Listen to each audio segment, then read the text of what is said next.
మన ప్రభువును రక్షకుడైన యేసుక్రీస్తు వారి అతి శ్రేష్టమైన నామమునకు మహిమ కలుగును గాక. రెండు చేతుల పైకి దేవునికి స్తోత్రం చెప్దాం. హల్లెలూయా, హల్లెలూయా.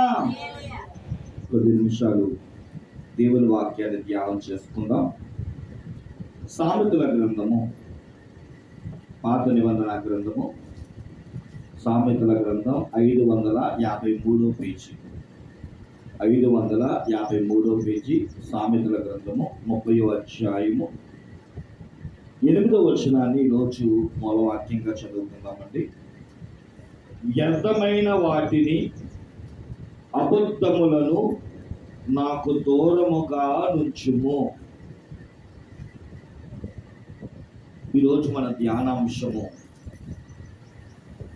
ఇక్కడ జ్ఞాని అయిన సొలొమోను మహారాజు రచించిన సామెతల గ్రంథములో, సామెతల గ్రంథం మొత్తం 31 అధ్యాయం, కానీ 29 అధ్యాయాలు మట్టికే జ్ఞాని అయిన సొలొమోను రాశాడు. మిగిలిన 2 అధ్యాయాలు తాను రాయలేదు, కానీ తనకు రాసిన ఆ పాఠాన్ని అందులో పొందుపరిచారు. అందులో మొదటిగా రాసింది ఎవరయ్యా అంటే అగూరు. చెప్పండి, ఎవరంట? అగూరు. ఈయన గురించిన సమాచారం ఎక్కడా రాయబడలా, కేవలం అతని పేరు, అతని సమాచారం మట్టిగా ఈ 30వ అధ్యాయంలో రాయబడింది. రెండవది 31వ అధ్యాయం, ఆమె తల్లి అనగా బెత్షెబా, సొలొమోను గారి యొక్క తల్లి గారు సొలొమోను గారికి ఉత్తరం రాస్తూ, నా కుమారుడా, నీకు కావాల్సిన భార్య ఎలా ఉండాలో, నువ్వు ఎలా రాజ్య పరిపాలన చేయాలో, స్త్రీల దగ్గర ఎలా జాగ్రత్తలు కలిగి ఉండాలో అంటూ తన పిల్లవాడికి రాసిన లేఖ 31వ అధ్యాయం. ఈ 2 అధ్యాయాలు కూడా ఈ సామెతల గ్రంథంలో పెట్టడం చాలా విశేషం. ఈరోజు మనం సామెతల గ్రంథం 30వ అధ్యాయం చదువుకుంటున్నాం.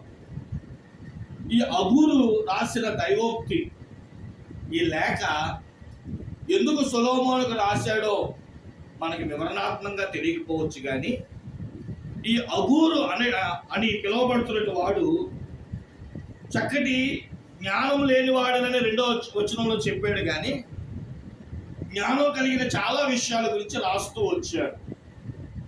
మనం ఈరోజు సామెతల గ్రంథం 30వ అధ్యాయం 8వ వచనంలో ఉన్న మూలవాక్యం ఏమని చదివామంటే, వ్యర్థమైన వాటిని, అబద్ధములను నాకు దూరముగా నుంచుము అంటున్నాడు. మనం చాలా దూరాలు పెడుతూ ఉంటాం. మనుషుల మధ్య విభేదం వచ్చిందనుకోండి, మనుషులు దూరం పెడుతూ ఉంటాం. వస్తువు ఏమైనా కరెంటు షాక్ కానీ ఏమైనా రిపేర్ వచ్చిందనుకోండి, వస్తువుల్ని దూరం పెడుతూ ఉంటాం. మనుషుల్ని కానీ వస్తువుల్ని కానీ దేన్నైనా మనకి వద్దు అనుకున్నాం అనుకోండి, దాన్ని ఏం చేస్తూ ఉంటాం? దూరం పెడుతూ ఉంటాం. ఒక్కసారి వద్దు అనుకున్న తర్వాత దాని వైపు కూడా చూడడానికి ఇష్టపడం. కానీ అదేంటో మనిషి అన్నీ దూరం పెడుతున్నాడు, కానంట అబద్ధాలు, వ్యర్థమైనవి, ఈ 2 దూరం పెట్టట్లేదంట. వద్దు అనుకుంటున్న 2 కుక్కల మధ్య దెబ్బలాటలు. ఏ కుక్కలో? నల్ల కుక్క, తెల్ల కుక్క. చాలాసార్లు చెప్పాను, నల్ల కుక్క అంటే ఏంటి? శరీరం. ఇప్పుడు ఈరోజు ఎందుకైనా మంచిది ఉపవాసం ఉందాం అనుకుంటాం, అంతేనా? ఉపవాసం ఉందాం అనుకుంటాం. ఈలో మీ ఆయన కానీ బంధువులు కానీ వస్తున్నారని తెలియగానే ఏం చేస్తాం? వాళ్ళ కోసం వండి పెడతాంలే, బాగోదు కక్క ముక్క అనుకుంటాం. మరి అందులో ఉప్పు ఉందో లేదు ఎలా తెలుస్తుంది? మసాలా సరిపోయిందో లేదు ఎలా తెలుస్తుంది? ఈరోజు ప్రార్థన, అసలు ఈ రోజుకి ఏమొద్దు ఉపవాసం.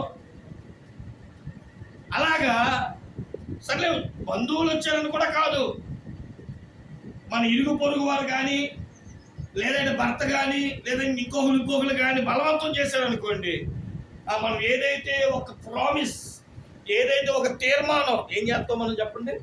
బ్రేక్ చేస్తూ ఉంటాం. అది తినేస్తాం, ఈసారికి ఏం కాదులే అనుకుంటూ ఉంటాం. అంటే ఈ లోకములో శరీరము, ఆత్మ, శరీరము ఆత్మ ఒకదాని మీద ఒకటి పోటీ పడుతూ ఉంటుంది. ఇది క్రైస్తవ జీవితంలోనే సహజం. శరీరమేమో తినుము తాగుము సుఖించుము అంటది. ఆత్మేమో తినేటప్పుడు జాగ్రత్త, ఏం తాగుతున్నావు జాగ్రత్త, సుఖించేటప్పుడు అది అవసరమో లేదో జాగ్రత్త అంటూ హెచ్చరిస్తూ ఉంటుంది. మన హెచ్చరికలు పట్టించుకోము, మన కోరికలు మన ఇచ్చలకి మనం ఎక్కువ ఇష్టపడుతూ ఉంటాం. అందుకని అగూరు ఒక ప్రార్థన చేస్తున్నారు. ఇది ఒక ప్రార్థన, 8వ వచనం ఒక ప్రార్థన. ఏమనంటే, అయ్యా ఎన్నిసార్లు అయినా సరే నా నోటి నేను కాయాలనుకుంటున్నాను, కానీ నాకున్న ఆర్థిక పరిస్థితులు బట్టో ఆధ్యాత్మిక స్థితిని బట్టో ఏం ఆడాల్సి వస్తుంది? అబద్ధాలు ఆడాల్సి వస్తుందయ్యా. నీ చిత్తమైతే ఈ అబద్ధాల నుండి నన్ను గట్టెక్కించు. దేవుడు మనకిచ్చిన 10 ఆజ్ఞలు ఒక ఆజ్ఞలు ఏంటండి? అబద్ధము. నిర్గమకాండం 20వ అధ్యాయంలో ఉంటుంది 10 ఆజ్ఞలు. అందులో ఒకటి ఏంటయ్యా అంటే అబద్ధములు ఆడకూడదు, లేని మాట కల్పించకూడదు, నిజాన్ని దాయకూడదు. అబద్ధాలు అంటే మనకి బాగా తెలుసు. మనం ఆడటమే కాకుండా పిల్లలకు కూడా ఆడిస్తూ ఉంటాం. ఏమంటే ఒకసారి చూస్తూ ఉంటాను, ఎవరిని అప్లోడ్ వచ్చాడు అనుకోండి, అరే లేడని చెప్పి మీ నాన్న ఉన్నాడని అడిగితే లేడని చెప్పు అని మనమే చెప్పిస్తూ ఉంటాం. లేదా ఫోన్ వచ్చింది అనుకోండి, ఎక్కడి నుంచి అయినా మీ నాన్న ఉన్నాడా అంటే పక్కనే ఉంటాం. ఏం చెప్పిస్తాం? పనిలో ఉన్నాడనో, ఏదో పని చేసుకున్నాడనో, బాత్రూమ్కి వెళ్ళాడనో, లేదా లేడనో, షాప్కి వెళ్ళాడనో, ఫోన్ వదిలేసి వెళ్ళాడనో ఉండి కూడా మనం అబద్ధాలు ఆడతాం. అబద్ధాల గురించి నేను పెద్ద వాకింగ్ చెప్పక్కర్లా మీకు, కానీ నన్ను బాగా ఆకర్షించింది ఏంటో తెలుసు? నాకు దూరం పెట్టు, నాకు దూరం పెట్టు, నాకు దూరం పెట్టు అంటున్న 2 విషయాలు. ఒకటి అబద్ధం అయితే, రెండోది వ్యర్థమైనది. చెప్పండి ఏంటంట? అసలు వ్యర్థాల గురించి ఒక పుస్తకమే రాశాడు, చెప్పగలరా లేదా? ప్రసంగి అంతా 1వ అధ్యాయం 2వ వచనం చదవండి.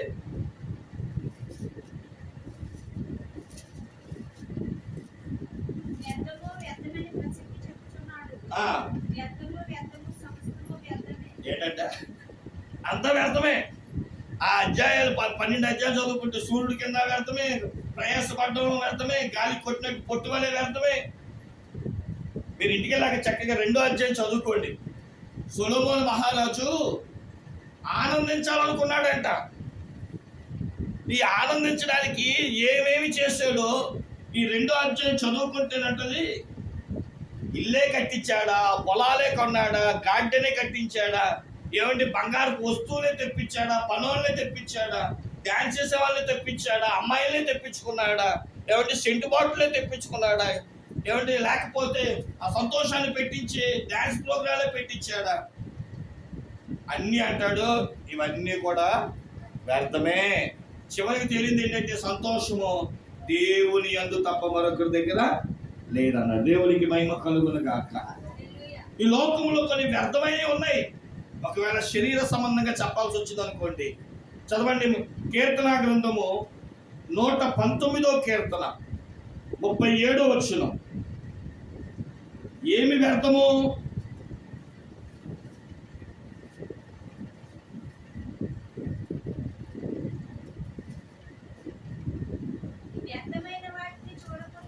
వ్యర్థమైన వాటిని చూడకుండా నా కనులను త్రిప్పివేయము. చాలంటే ఏంటంట? వ్యర్థమైన వాటిని చూస్తున్నావా? ఏది? Smart phones. ఆ స్మార్ట్ ఫోన్ వల్ల రూపాయి వస్తుందంటారా? రాదు. ఆ టీవీ దగ్గర రూపాయి రాదు. కానీ ఏం చేస్తాం? నేత్ర ఆనందమా? అంతేనా? ఈ కళ్ళకి ఆనందం చూడాలి. ఏమంటే ఒకప్పుడు మనం టీవీల్లో పడిపోయే వాళ్ళం, టీవీలు చూసేవాళ్ళం. కానీ ఈరోజు పిల్లరా టీవీ ఎంతవరకు వేడెక్కేది టీవీ అని 1 గంట 2 గంటలు 4 గంటల తర్వాత కట్టేసేవారు.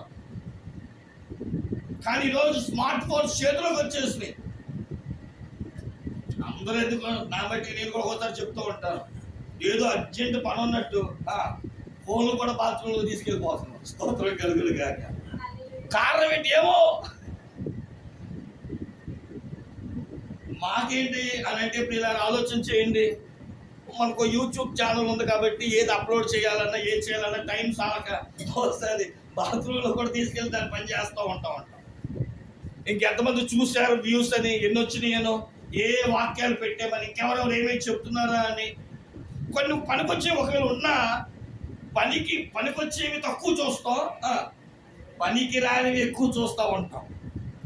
ఒక మాటలో చెప్పాలంటే ఈ ఆండ్రాయిడ్ ఫోన్స్ వచ్చిన తర్వాత మనుషుల పిల్లరా ఏం చూస్తున్నారో ఏం చేస్తున్నారో తెలియని పరిస్థితి. ఒక మాటలో చెప్పాలంటే వ్యర్థమైన దృశ్యాలు చూస్తున్నారు. ఆస్టగా చూడడం వల్ల ఏమొస్తుందండి? 2 సమయాల క్రితం 11వ అధ్యాయంలో వసంతకాలం అంట. వసంతకాలంలో రాజులు యుద్ధాలు చేసే టైం అది. దావీదు తన సైన్యాన్ని పంపించి యుద్ధానికి పంపించాడు. కానీ దావీదు ఎలా ఇంటికాడే కూర్చొని మధ్యాహ్నం ఒక ముద్ద తిని నిద్ర వచ్చిందంట. మధ్యాహ్నం సరే పడుకున్నాడు. సాయంత్రం 4-5 లేచాడు. అసలు మధ్యాహ్నం పడుకోవడమే తప్పంటే ఏమన్నా 4ంటికి లేచి అలాగ పైకి డాబా ఎక్కి చుట్టూ తిరుగుతుందంట రాజ్యం అంతా. ఈలోపు అతని కంటికి ఒకటి కనబడింది. ఒక పరస్త్రీ స్నానం చేస్తూ కనబడితే చిచి అని చెప్పి పక్కకు వచ్చేయాలి. సైనికులు పిలిచి ఆమెను ఎవరినో కనుక్కొని ఆమెను తెప్పించి పాపం చేశాడు. 3 నెలల తర్వాత ఆమె ఒక సమాచారం పంపింది, నేను ఇప్పుడు గర్భవతిని, నేను మీ సైనికుడు భార్యని, ఇప్పుడు నా సైనికుడు నా భర్త, యుద్ధానికి వెళ్ళి 3 నెలలు అయింది, తీరా నాకు చూస్తే 3వ నెల కడుపు అని రాజుగారికి సమాచారం చేస్తే ఆయన వెళ్ళి ఆ సైనికుడిని పిలిపించి ఆ సైనికుడి మీద నెపాన్ని మోపేయాలి అని చెప్పి ప్రయత్నించిన ఆ సైనికుడు మట్టిగా నిజాయితీగా ఉండడం బట్టి ఆ సైనికుడిని చంపించి అతను భార్యను తన భార్యగా చేసుకుంటాడు. లోకానికేమో ఆదుకున్న వాళ్ళలాగా, లోకానికేమో ఎవరిని తెలియనివ్వకుండా తన పాపాన్ని కప్పు పెడితే 12వ అధ్యాయంలో నాతాను ప్రవక్త ద్వారా దేవుడు మాట్లాడుతాడు. నువ్వు చేసేదేంటి? నువ్వు చేసింది ఏంటి? నీ చూడలేదు అనుకుంటున్నావా? పాపాన్ని ఒప్పుకుంటావేమో, పాపాన్ని వదులుకుంటావేమో అని నేను ఎన్నిసార్లు ప్రయత్నించినా నువ్వు మట్టిగా పాపాన్ని కప్పెట్టావే కానీ పాపాన్ని ఒప్పుకోవాలా. నువ్వు చూసినది ఒక్కసారి చూసింది ఎంతవరకు దారి తీసిందంటే ఒక వ్యక్తి మరణం వరకు దారి తీసింది. కొంతమంది భక్తులు చెప్తారు, దావీదు గారంట ఆ మేడ మీద నుండి చూసిన దృశ్యానికి 4 నుండి 6 పాపాన్ని కప్పబెట్టడం, అబద్ధం ఆడడం, మద్యం తాగించడం, తిండికి వ్యసనపరుడుగా చేయడం, ఇంచుమించు 4 నుంచి 6 పాపాల వరకు దావీదు చేయడానికి కారకుడయ్యాడంట. అందుకనే దావీదు తన భార్య అయిన బత్షెబ యొక్క కుమారుడు అక్రమంగా వచ్చింది కాబట్టి అక్రమంగానే దేవుడు చంపించేశాడు. కానీ దయగలిగిన దేవుడు వాత్సల్యపూర్ణుడు కనుక తరువాత ఇచ్చిన సంతానమే సొలొమోను మహారాజు. దేవునికి మహిమ కలుగును కాక.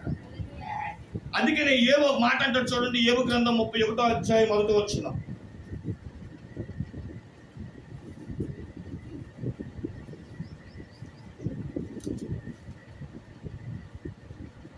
నేను నా కనులతో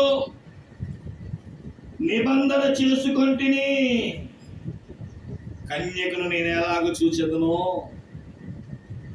కళ్ళతో ఒక నిబంధన చేసుకున్నాడంటే ఏబు భక్తుడు. ఏంటయ్యా ఏబు నువ్వు చేసుకునే నిబంధన అంటే, నా కళ్ళతో నేను ఏది పడతా చూడను, ముఖ్యంగా పరస్త్రీ విషయంలో నేను చాలా జాగ్రత్తగా ఉంటా.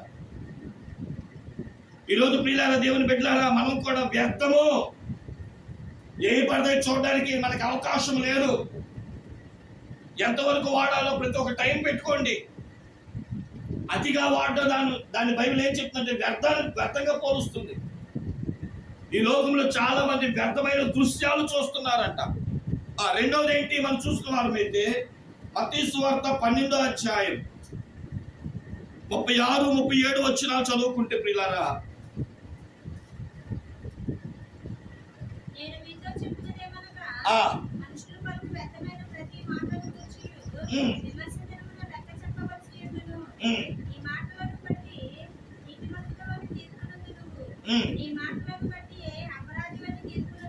ఓకే ఇంటికి వెళ్ళాక చదువుకోండి. బైబిల్ చెప్తున్న మాట ఏంటో తెలుసా? వ్యర్థమైన మాటలు. ఏం మాటలు అంటే బైబిల్ గ్రంథంలో ఇది నిజమా అంటూ వచ్చింది. ఎవరో సాతానుడు. నిజంగా మన దగ్గర కూడా అమ్మలెక్కల ముసలమ్మ ముచ్చట్లు కట్టి పెట్టి అని ఎందుకన్నాడు మా భక్తుడు అంటే, ఖాళీ దొరికితే చాలు, అక్క వంట అయిందా లేదా భోజనం చేశారా అంటూ మొదలెడతాం. ఈ మాటలు ఎక్కడి దాకా వెళ్తావు? ఎదురింటి ఆవిడో, పక్కింటి ఆవిడో, లేదా వాళ్ళ భర్తో, లేదా వాళ్ళ పనులో. ఓ భక్తులు చెప్పిన మాట ఏంటో తెలుసా? ఏ వ్యక్తితోనైనా సరే 3 నిమిషాల కంటే ఎక్కువ మాట్లాడకూడదంట. ఈ 3 నిమిషాల్లో బాగున్నావనో తిన్నావనో ఈ 3 నిమిషాల్లో మాట్లాడతామంట. 3 నిమిషాల కంటే ఎక్కువ ఉన్నామనుకోండి, ఊర్లో విషయాలన్నీ వచ్చేస్తాయి. కాబట్టి బైబిల్ కూడా మాట చెప్తుంది, విస్తారమైన మాటల్లోనంట దోషం ఉండక మానదు. కాబట్టి మాట్లాడు, తప్పలేదు ఎవరితోనైనా, కానీ 3 నిమిషాల కంటే ఎక్కువ మాట్లాడదు. 2, మూడో వ్యక్తి గురించి అసలు మాట్లాడద్దు. ఏంటంటే ఇప్పుడు మీ అక్క నువ్వు మాట్లాడుకుంటే పక్కింటి ఆవిడ ఎందుకు రావాలి మధ్యలోకి? అంటే ఊసు. పక్కింటి ఆవిడ ఊసు ఎందుకు రావాలి? అసలు పక్కింటి ఆవిడతో నీకేం పని? తిన్నావా అక్క అన్నావు, ఏముండేవా అక్క అన్నావు, అన్నం అయిందా అక్క అన్నావు, మరి పక్కింటి ఆవిడ ఎందుకు వచ్చింది? అందుకనే మూడో వ్యక్తి గురించి అస్సలు మాట్లాడకండి. ఈరోజు గొడవలు ఎక్కడ వస్తున్నాయంటే నా గురించి ఎక్కడ చెప్పావంట కదా అని వస్తాయి. 3 నిమిషాల కంటే ఎక్కువ మాట్లాడొద్దు. మూడో వ్యక్తి గురించి అస్సలు మాట్లాడొద్దు. 3 అడుగుల దూరంలో మాట్లాడండి. చెప్పండి, ఎన్ని అడుగులు? ఎందుకని? కొన్ని గుసగుసలు ఆడతావు. దాన్ని ఏమంటారంటే చెవి కొరుకుతాం అంట చూడండి. కొన్ని మాటలు, గుసగుస మాటలు కొడుకుడు పుండు లాంటిది అనమాట. నిదానంగా మాట్లాడతాం. మనం చెప్పేది ఒకటి, వినేది ఒకటి, మాట్లాడేది ఒకటి. అదే 3 అడుగులు. ఇప్పుడు నేను అన్నాను మావయ్యకి నాకు 3 అడుగులు దూరంలో ఉంది. ఇప్పుడు నేనేం చెప్పాలని కొంచెం అరిసి అప్పుడు చుట్టుపక్కల వాళ్ళు వింటారు కదా. కాబట్టి ఏది మాట్లాడినా 3 అడుగుల దూరంలో మాట్లాడండి. ఎందుకంటే వినేవాడు ఎవడొకడు ఉంటాడు, నీ గురించి సాక్ష్యం చెప్పేవాడు ఎవడొకడు ఉంటాడు. లేదయ్యా అబ్బాయి ఏం మాట్లాడలేదు, మేము కూడా విన్నాము, మాకు వినబడింది అంటారు. కాబట్టి చాలా జాగ్రత్త మాట్లాడే విషయంలో. యాకోబు పత్రిక 1వ అధ్యాయం 17-18 వచనాల్లో రాస్తూ అంటాడు, ప్రియులారా వినుటకు వేగిరపడము, మాట్లాడటకు నిదానించుము. మరో చోట రాస్తాడు, నీ మాటలంట ముత్యము కంటే అమూల్యమైనవంట. చెప్పండి ఏంటంట? కొంతమంది అంటామంట కదా, ఏమా మాట్లాడవేంటివే, ఏమన్నా మాట్లాడితే మలుపులు అంతేనా, మలుపులు రాతాయా ఏంటి, ముత్యాలు రాతాయా ఏంటి అంట. నిజమే, మన మాటలంట విలువైనవి. అందుకనే భక్తులు మన పూర్వకాలపు వాళ్ళు ఏమన్నారంటే మాటలు ముత్యాలతో పోల్చారు, సువాసనిచ్చే మన మాటలని మల్లె పువ్వులతో పోల్చారు. కానీ బంగారం రాలిపోతాయేంటి, మనం పూలు సరదాగా అనేస్తాం మాట. బంగారం లాంటి మాటలు ఏ పడితే మాట్లాడకూడదు. అందుకని మన మాటలంట పొదుపుగా ఉంచుకోవాలంట. చెప్పండి ఎలాగా? పొదుపు లేకపోతే వ్యర్థం. ఖర్చు పెట్టేసాడు, అమ్మాయి పొదుపు లేదమ్మా, ఇష్టం వచ్చినట్లు వ్యర్థంగా ఖర్చు పెట్టేస్తుంది అంటాం. నిజమే, వ్యర్థమైన వాటిని చూడకుండా చూసుకోవాలి. చూడడం మన ఈ లోకం వ్యర్థం, వినడం కూడా వ్యర్థం. ఇక మూడవ మనం చూసిన వారమైతే ప్రసంగి గ్రంథం 6వ అధ్యాయం 12వ వచనం. ప్రసంగి గ్రంథం 6వ అధ్యాయం 12వ వచనం.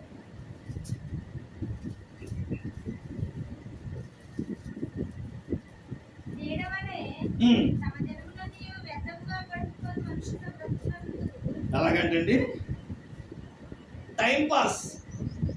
కొంతమంది ఆఫీసులు ఇళ్ళు వస్తారు. ఏమ్మా ఏంటి ఎలా వచ్చావు? ఊరికినే అక్క. దేనికంట? ఊరికినే, ఇంట్లో ఏం తొయ్యట్లేదని ఇలా వచ్చా. తమ దినాలు, సమయం చాలా విలువైంది. ఎఫెసీ పత్రిక 5:15 సమయము జ్ఞానుల వలె మనం దాన్ని ప్రవర్తించుకోవాలంట. సమయము చెడ్డదని ఏముందండి? ఎఫెసీ 5:15 దినములు చెడ్డవని ఎరిగి జ్ఞానుల వలె మనం జీవించాలి, కానీ అజ్ఞానుల వలె మనము ఆ దినములు చెడ్డవి కనుక మీరు సమయమును పోనీమన్నాడా పోనివద్దన్నాడా? మనం ఎంత టైం వేస్ట్ చేస్తున్నామండి?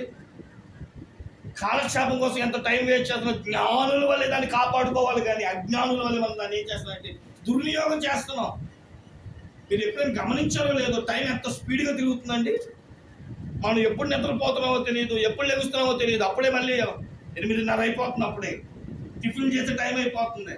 ఇంకో గంట అయితే భోజనాల టైం అయిపోతుంది. ఏం చేస్తాం మనం? ఏమీ చేయాల. కానీ సమయం బట్టిగా దొంగ వలే తిరుగుతుందంటండి, దోచుకోబడుతుందంట. ప్రకటన 12లో రాయబడింది, సాతానుడి కంటే సమయం లేదని వాడు ఎవడి మీద నిందలు మోపాలా అని ఎదుగుతున్నాడంట. మనమేం చేస్తున్నాం? దేవుళ్ళు కనపట్ల, ప్రార్థనలు చేయట్లా, సన్నిధి చేయట్లా, సహవాసం చేయట్లా, కనీసం బైబిల్ పూర్తి చేయట్లా. టయాన్ని మస్టుగా వేస్ట్గా పాడు చేస్తున్నాం. అందుకని అగూరు భక్తుడు దేవుడి దగ్గరికి వెళ్ళి, అయ్యా అయ్యా అయ్యా ఇవి నాకు దూరం చేయి. ఏవవి? ఏదైతే వ్యర్థంగా చూస్తున్నానో దాన్ని నాకు దూరం చేయి. ఏదైతే వ్యర్థంగా మాట్లాడుతున్నానో ఆ మాటలు నాకు దూరం చేయి. దేనైతే ఎక్కువగా నిర్లక్ష్యంగా సమయాన్ని వృధా చేస్తున్నానో ఆ సమయాన్ని కూడా నాకు దూరం చేయి. అలా చెప్పుకుంటా ఉంటే ఎన్నో విషయాలు ఉంటాయి, కానీ ఇవన్నీ నేను శరీర సంబంధంగా చెప్తున్నాను.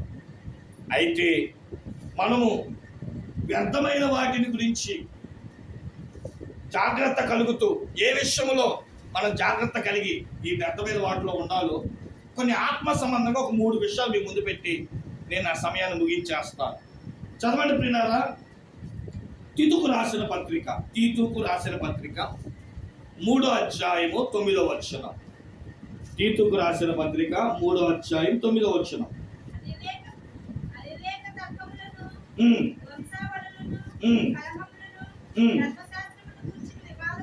ధర్మశాస్త్రమును గూర్చిన వివాదములను నిష్ప్రయోజనమును వ్యర్థములై ఉన్నవి కనుక వేటికి దూరంగా ఉండాలి? వ్యర్థమైన వాటికి దూరంగా ఉండాలి. ఏది వ్యర్థము? ధర్మశాస్త్రము గురించిన తర్కము, విభేదము, ఇవి వ్యర్థమంట. మీకు బాగా చెప్తాను. నిద్రపోయేవాడిని లేపచ్చు, నిద్రపోతూ నటిస్తున్న వాడిని లేపదు. అదేంటి అంటే వాడు నటిస్తున్నాడు. అలాగే వినేవాడికి చెప్పచ్చు, విన్నోడికి చెప్పడం. మనోళ్ళు ఏం చేస్తారంటే తర్కిస్తూ ఉంటారు. మన కుటుంబాల్లో కానివ్వండి, మన వృత్తి, మన పనిచేసే చోట కానివ్వండి, లేదా మనం వెళ్ళే ఆ రిలేషన్షిప్, ఆ పండగలో లేదంటే ఒక పార్టీ ఫంక్షన్లో కానివ్వండి, ఈరోజు చాలా మంది తర్కం. అందులో ఎక్కువ దేని గురించి అంటే దేవుని గురించిన తర్కం, బైబిల్ గురించిన తర్కం. ప్రియమైన దేవుని బిడ్డలారా, ఈరోజు మీ దేవుడు గొప్పతనం ఏంటి అని అడిగారా? తప్పులేదు చెప్పు. అయినా వాదిస్తున్నాడా? ఓహో వీడికి చెప్పడం, చెప్పండి. లేదు పాస్టర్ గారు మార్చేస్తాం. ఏంటి మార్చేది? వేస్ట్. తర్కించడం వృధా. చాలా మంది భక్తులు తర్కించాలనుకున్నారు, కానీ వాళ్ళు విభేదులు కాబట్టి, వాళ్ళు వినల వాళ్ళు కాబట్టి, వాళ్ళు మూర్ఖులు కాబట్టి. ఉదాహరణగా స్టెఫను అపోస్తుల కార్యం 7వ అధ్యాయం మీరు ఇంటికి చదువుకుంటే అక్కడున్న వారందరికీ అబ్రహాముల గురించి, మోషేను గురించి, అలాగే దావీదు గురించి చెప్పుకుంటూ వచ్చాడు. కానీ అక్కడున్న ప్రజలంట ఆయన తర్కానికి వినలా, మూర్ఖత్వాన్ని చూపించారంట. చివరికి ఏం జరిగింది? ఇతడు దేవదోషణ చేస్తున్నాడనే పేరుతో రాళ్లతో కొట్టి చంపేశారండి. రాళ్లతో కొట్టి చంపేశారు. జరిగిన సంఘటన ఒక చోట జరిగిన సంఘటన నేను విన్నాను, మీకు చెప్తున్నాను చాలా జాగ్రత్తగా. ఒక అమ్మాయి ఉందంట, చాలా భక్తిపరురాలు. ప్రతి వారం మానకుండా దేవుని మందిరానికి వస్తూ దైవజనులు చెప్పే వాక్యాన్ని వింటూ చాలా భక్తిగా పెరిగింది. ఆమెకి ఏమనిపించిందంటే, నేను ఒక్కరినైనా మార్చాలి అనుకుంటున్నాను మనసులోనంట. ఎవరు మారుద్దాం, ప్రభు దగ్గర ఎవరిని నడిపిద్దాం అనే ఒక ఆశ తనలో కలిగింది. సరే, ఆమె ఇంటి పైకంట ఒక ముగ్గురు బ్యాచులర్స్, పెళ్లి కాని కుర్రోళ్ళు వచ్చారంట, అడ్డుకుంటున్నారంట. ఈమెకి ఏమనిపించిందంటే వాళ్ళు మార్చాలి అనుకుంటుందంట. వాళ్ళ గురించి గమనిస్తే వాళ్ళంట తాగుతూ, తిరుగుతూ, జోదమాడుతూ, వ్యభిచారము చేస్తూ ఇలాంటి లక్షణాలతో జీవిస్తున్నారంట. ఆమె తన స్నేహితులకి, అక్కడ ఉన్న సంఘ బిడ్డలకి చెప్పిందంట, నేను ఆ పైన ఉన్న ముగ్గురిని మార్చాలనుకుంటున్నాను, అయ్యగారు నా గురించి ప్రార్థన చేయండి అంటే అయ్యగారు అన్నారంట, వాళ్ళతో నీకేం పనిలే అమ్మా, వాళ్ళు తర్కించేవాళ్ళు, వాళ్ళు పలానా ప్రాంతానికి చెందిన వారు, వాళ్ళు మంచివారు కాదు, అలాంటి వాళ్ళ జోలికి వెళ్ళొద్దమ్మా అంటే, లేదు అయ్యగారు నేను మార్చేయాలి అని చెప్పి వాళ్ళతో స్నేహం ఏర్పాటు చేసుకుందంట. వాళ్ళని మార్చాలి అంటూనే ఈమె మారిపోయిందంట. ఈమె ఎంతలా మారిపోయిందంటే సిగరెట్లు కాల్చడం మొదలు పెడుతుంది, మందు తాగడం మొదలు పెడుతుంది. వాళ్ళ ముగ్గురికి ఒక భార్యలాగా, ఇంకా భాషని చెప్పక్కర్లేదు, వ్యభిచారిగా మారిపోయింది, వాళ్ళు సుఖపెట్టి ఆమెగా మారిపోయింది. పిల్లలు ఆలోచించండి, ఎందుకు ఈ మాట చెప్తున్నానంటే బైబిల్లో కూడా ఒక ఆయన ఉన్నాడు. ఆయన ఎవరో కాదు, మన మూలవాక్యం చదువుకున్న జ్ఞాని అయిన సొలొమోను మహారాజు. ఆయన ఏమనుకున్నాడంటే నా జ్ఞానంతో 300 మంది రాణిలు పెళ్లి చేసుకున్నాడు, ఒక్కడు చాలన్నట్టు. ఆయన ఆలోచన తృష్ణ ఏంటి? వాళ్ళతో ఏదో సంతోషించాలని కాదు, వాళ్ళని మార్చాలి, ప్రభువులోకి నడిపించాలి, ఒక తృష్ణ ఉంది. కానీ బైబిల్ చెప్తున్న మాట ఏంటి? చదవండి, రాజుల మొదటి గ్రంథం 11వ అధ్యాయం.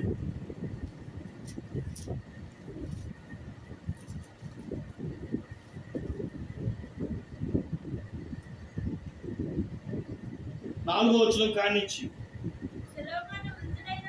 సొలొమోను వృద్ధులైనప్పుడు అంటే యవనస్తుడుగా ఉన్నంత సేపు అదుపు చేశాడు, తన భార్యలు తన అదుపులో ఉంచుకున్నాడు. కానీ అదుపు తప్పిన దినం ఒకటి వచ్చింది, వృద్ధాప్యము. ఆ టైంలో ఏం జరిగిందంటే తన భార్యలు తన యొక్క హృదయములు త్రిప్పగా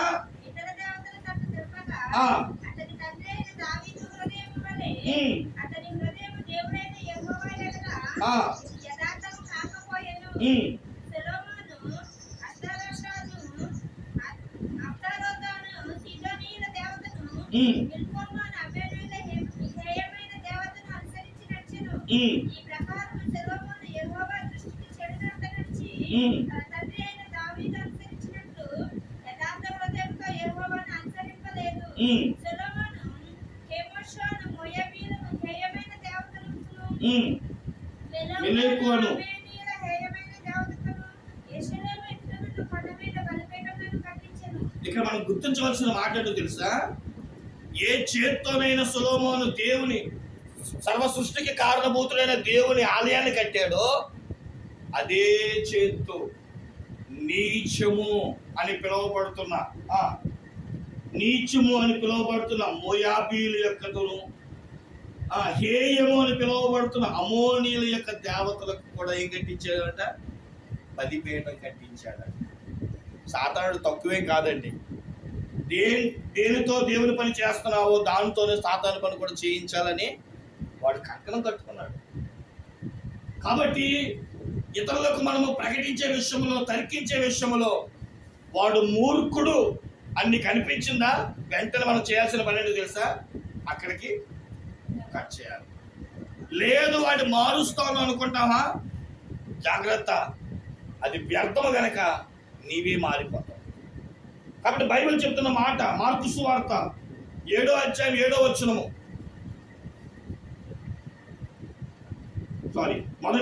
మొదటి తిమోతి పత్రిక 6వ అధ్యాయం 4వ వచనం చూద్దాం. మొదటి తిమోతి పత్రిక 6వ అధ్యాయం 4వ వచనం.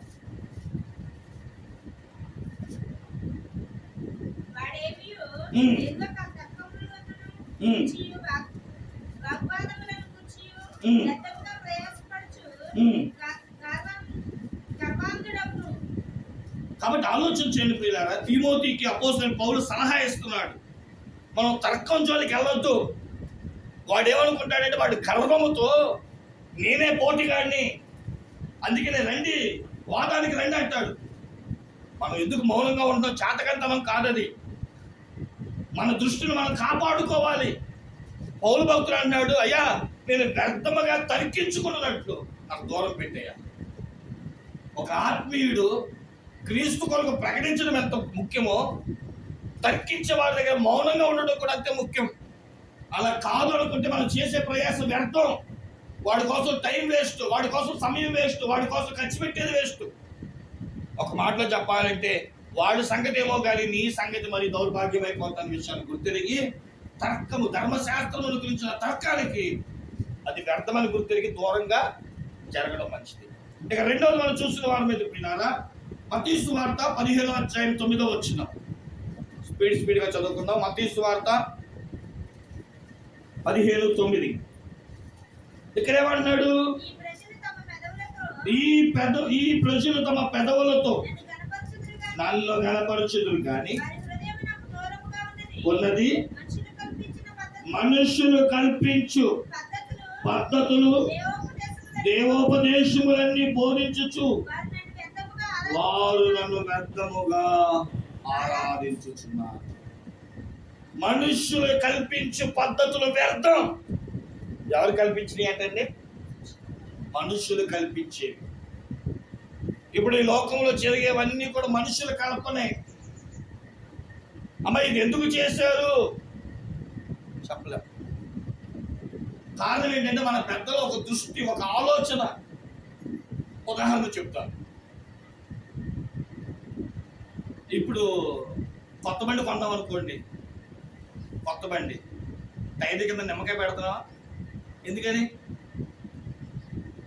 అసలు మన పూర్వపు కాలపు పెద్దలు ఏం ఆలోచించారు? అప్పుడు టైర్లు ఉన్నాయా? అబ్బే, గుర్రపు బండ్లు కానీ, ఎద్దులు కానీ, గాడిదలు కానీ ఇవి ప్రయాణం చేసేటప్పుడు దాని కాళ్ళ కింద నిమ్మకాయ పెట్టేవారు. ఈ నిమ్మకాయ సల్ఫ్యూరిక్ యాసిడ్ లవణం కలిగి ఉంటుందేమో. ఈ ఎడ్లు కానీ గుర్రాలు కానీ నడుస్తూ ఉన్నప్పుడు దాని కాళ్ళ మధ్యలో బురద వెళ్ళి ఆ బురద వల్ల క్రిమికీటకాలు చేరి ఆ కాళ్ళ సందుల్లో పగుళ్ళు కానీ, కొన్నిసార్లు రక్తాలు కానీ, కొన్నిసార్లు చీము కానీ, కాళ్ళంతా పుండు కానీ మారుతూ ఉంటుంది. ఈ నిమ్మకాయ తొక్కడం వల్ల అందులో ఉన్న రసం ఆ పశువుల యొక్క కాళ్ళలో ఉన్న క్రిమికీటకాలను చంపి ఆ కాళ్ళను బాగు చేసింది. మరి మనం ఎక్కడ ఆడుతాం ఇప్పుడు తీసుకెళ్ళి? ఎందుకు అని అడగండి వాళ్ళని. మా పెద్దలు అసలు వాళ్ళు ఏం చేశారు అంటే ఈ పశువుల యొక్క కాళ్ళకున్న గాయాలకి మనం ప్రత్యేక శ్రద్ధ తీసుకోలేము కాబట్టి ఓ నిమ్మకాయ తొక్కిచ్చామనుకోండి, అదే దాని పని చేసుకుపోతుంది. దీపాల పండగ దేనికి పెట్టారు? అక్టోబర్ నవంబర్ మాసాల్లో ఇది వస్తుంది. ఊర్లో పురుగులు ఎక్కువ అవుతాయి. వర్షాకాలం ముగింపులేమో ఆయా చోట్ల గుడ్లు పెడతా ఉంటుంది దోమలు.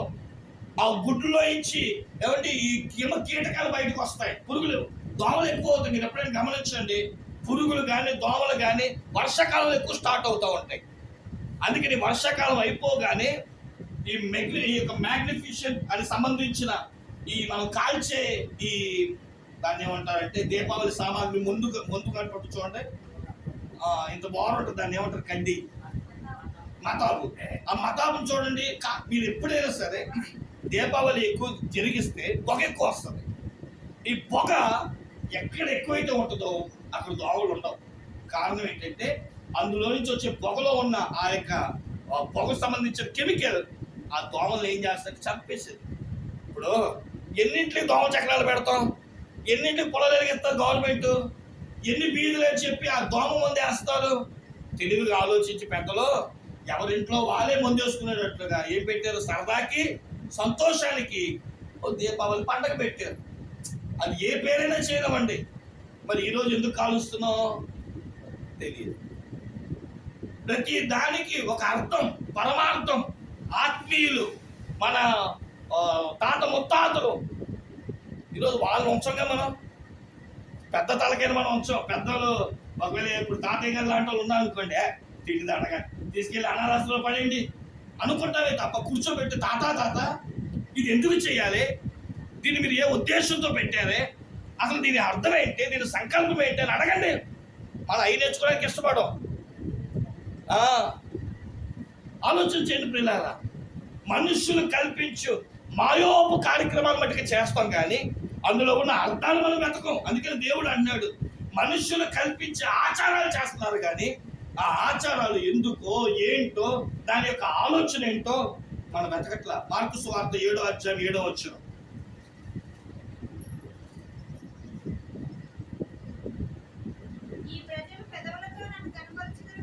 ఓకే,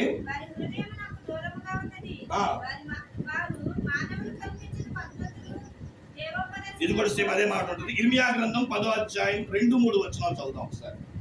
ఇర్మియా గ్రంథం 10వ అధ్యాయం 2-3 వచనాలు.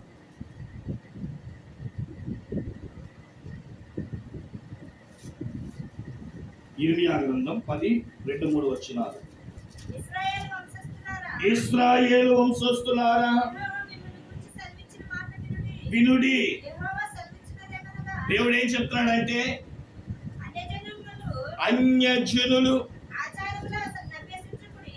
అన్యజనుల ఆచారమును అభ్యసించకుడి, ఆకాశములు అగపడు, చిహ్నములకు జనములు భయపడును, అయితే మీరు వాటికి, నీకెందుకమ్మా ఆచారాలు, నీకెందుకమ్మా పద్ధతులు, వాళ్ళైతే అంతరిక్షంలో ఉన్న జరిగింది చూసి అమ్మో ఇది ఎలా జరిగిందంట, అది అలా జరిగిందంట అనుకుంటారు. మనకెందుకు భయం? మనకు ఆచారాలు లేవు కదా, మనకు ఆ పద్ధతులు లేవు కదా. అందుకని బైబిల్ చెప్తుంది, మనుషులు కల్పించు ఆచారములు కానీ పద్ధతులు కానీ వ్యర్థము. ఎందుకంటే మనిషి కల్పన.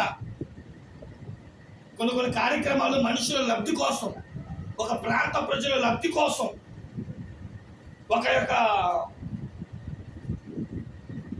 అంటే కొన్ని కార్యక్రమాలు మనుషుల యొక్క ఏమండి సంపాదన కోసమో, మనుషుల యొక్క లబ్ధి కోసమో జరిగే కొన్ని ఉన్నాయి. నేను అన్ని తప్పు పట్టట్లేదు పిల్లారా. కొన్ని పెద్దలు ఎందుకు చేశారో తెలుసుకొని చేయాలి. కానీ మనసులో మనం ఏం చేస్తామంటే, అమ్మలక్కలు చెప్పారు కదా అని చెప్పి వాటిని ఎక్కువగా జరిగిస్తూ ఉంటాం. అది కూడా వ్యర్థమే. ఇక 3వ చెప్పి ముగించేస్తాను. కీర్తన 94:11.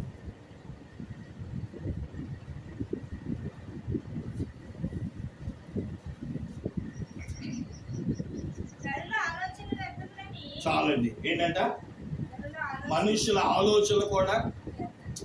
నేను పెద్దల మాట వద్దు అని అంటలా. కొన్నిసార్లు పెద్దల సలహా తీసుకోవాలి. పెద్దవాళ్ళు లేకపోతే ఎద్దు తలకైనా తెచ్చుకోవాలంటే ఇంట్లోకి. కానీ ఈ ఆలోచనలు చూడండి, ప్రతిదీ పెద్దవాళ్ళ ఆలోచన చేయకూడదు. మరి ఏం చేయాలి పాస్టర్ గారు? దేవుని దగ్గరికి వచ్చి దేవుణ్ణి ఆలోచించాలి. ప్రభువా, ఈ పని చేయాలనుకుంటున్నాను, ఏం చేయమంటారు? ఈ సంబంధం వచ్చింది, ఏం చేయమంటారు? ఈ సమస్య వచ్చింది, ఏం చేయమంటారు? నా దగ్గరికి వచ్చిన ఈ ఉద్యోగం ఏం చేయమంటారు? అది నీ చిత్తమా? మనమేమంటాం, మనుషుల ఆలోచన తీసుకొని గబగా వెళ్ళి పెట్టుబడి పెట్టేస్తాం. స్టాక్ మార్కెట్ కుప్పకూలిపోయిందని మళ్ళీ ఏడుస్తాం. కొన్నిసార్లు మనుషులు తెలివి కొన్ని ఆటలకు పనిచేస్తాయి, కానీ ప్రతిదీ దైవ చిత్తానుసారముగా మనం చేయగలిగితే అది ఉపయోగంగా ఉంటుంది. అందుకనే మనుషుల ఆలోచనలంట వ్యర్థము. కాబట్టి బైబిల్ గ్రంథములో శరీరకంగా కొన్ని వ్యర్థాలు చూసాం. వ్యర్థమైన దృశ్యాలు, వ్యర్థమైన మాటలు, వ్యర్థమైన సమయాలు. ఆత్మ సంబంధంగా కూడా ధర్మశాస్త్రములు వాదించే విషయం వ్యర్థమని దాని జోలికి వెళ్ళొద్దని, మనుషులు కల్పించే పద్ధతులు వ్యర్థమని దాని జోలికి వెళ్ళొద్దని, కొన్ని విషయాల అవసరాల్లో పెద్దల సలహా మంచిదే కానీ ఎక్కువ దేవుని సన్నిధిలో ప్రార్థన చేసుకోవడం మంచిదని, అలా కాకపోయి మనుషులు ఆలోచన చెప్పని వెళ్తే అది కూడా మనలను జ్ఞానులను సిగ్గుపరిచే వెర్రివారిని దేవుడు కనపరిచే దినాలివి. కాబట్టి దేవుడిని అడిగి చేయగలిగితే గొప్ప ఆశీర్వాదం చూస్తాం. అందుకని భక్తులు అగురు ప్రభు దగ్గరికి వచ్చి ప్రార్థన చేస్తూ, ప్రభువా, వ్యర్థమైన వాటికి నాకు దూరంగా ఉంచు. ఎందుకంటే దానివల్ల నాకు చెడు రావచ్చు, దానివల్ల నాకు నష్టం రావచ్చు, దానివల్ల నాకు ప్రమాదం రావచ్చు. ఎందుకంటే నువ్వు నా కొరకు కల్వరి శిలువలో ప్రాణం పెట్టి రక్తం కార్చి కొరడా దెబ్బలు తిన్నది నేను వ్యర్థముగా నశించిపోవాలని కాదు గనక నీ కొరకు నా కొరకు కలవరిశిలో ప్రాణం పెట్టిన ప్రభు ఎదుట ఈ వ్యర్థమైన వాటికి దూరంగా ఉండేట్టు నాకు సహాయం చేయమని ప్రభు అని ప్రార్థన చేయగలిగితే ఆయన ఆలోచనలో ఆయన యొక్క నడవడికలో మనం కూడా నడిచి ముందుకు సాగిపోయే కృపా దీవెన దేవుడు ఈ ఆదివారం ఆరాధన ద్వారా మనందరికీ అనుగ్రహించును గాక. నల్లవచ్చును ప్రార్థన చేసుకుంటాం.